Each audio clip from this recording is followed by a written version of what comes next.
Good morning, student. Stay home, stay safe. Now, this date I am discussing the new topic, Unit 7, Effects of Exercise on Cardiorespiratory System.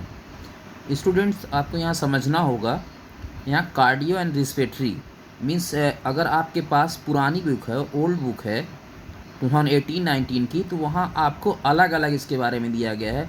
What is the effect of exercise on cardiovascular system, और दूसरे topic दिया होगा वहाँ what are the effects of exercise on respiratory system.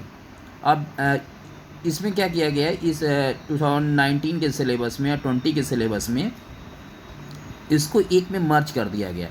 Effects of exercise on cardio respiratory system means cardio पे और respiratory system पे exercise का क्या प्रभाव पड़ता है, इसके बारे में इसको कंबाइंड इस टॉपिक को कर दिया गया. तो दोनों अलग अलग आप लर्न कर लेंगे तब भी कोई प्रॉब्लम होगी नहीं होगी, दोनों एक साथ लर्न कर लेंगे तब भी कोई प्रॉब्लम नहीं होगी.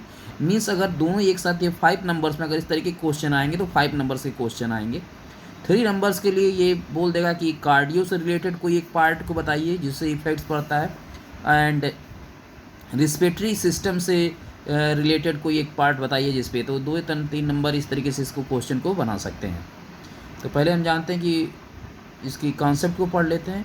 Cardio respiratory system is the combination of circulatory and respiratory system.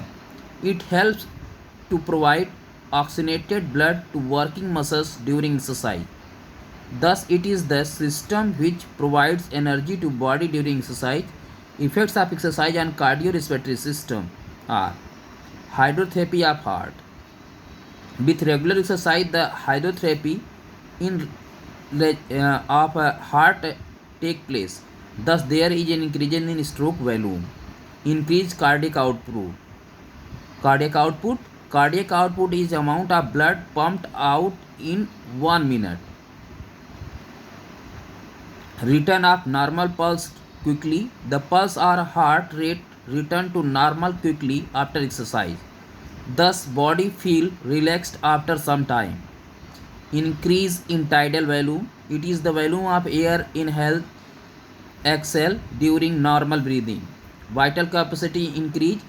It is the maximum amount of air exhaled after deep inspiration.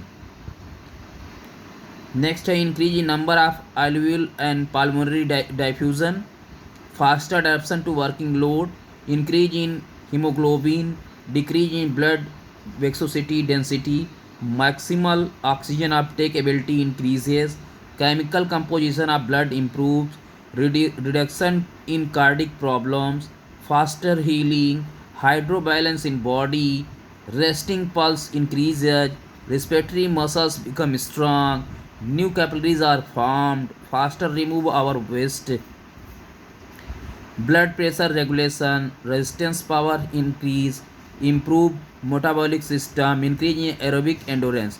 Many more means दोनों को जब कंबाइन करते हैं तो ऑटोमेटिकली आपके पास टॉपिक्स बढ़ जाते हैं. तो रिस्पिरेटरी और सर्कुलेटरी सिस्टम से, जो रिस्पिरेटरी सिस्टम है, कार्डियोवास्कुलर सिस्टम है, उन दोनों की जो आपको ऊपर अभी हमने पढ़ा है, तो ये सारी चीज़ें अगर आप जानते रहेंगे, सिंपल सी बात, हार्ट की साइज और शेप बढ़ जाएगा, उसका वर्किंग मूवमेंट बढ़ जाएगा. उसी तरीके से ये कार्डियो में और रिस्पिरेटरी सिस्टम में आपके लंग्स की साइज शेप बढ़ जाएगा, उसका वर्किंग इफिशियंसी बढ़ जाएगी.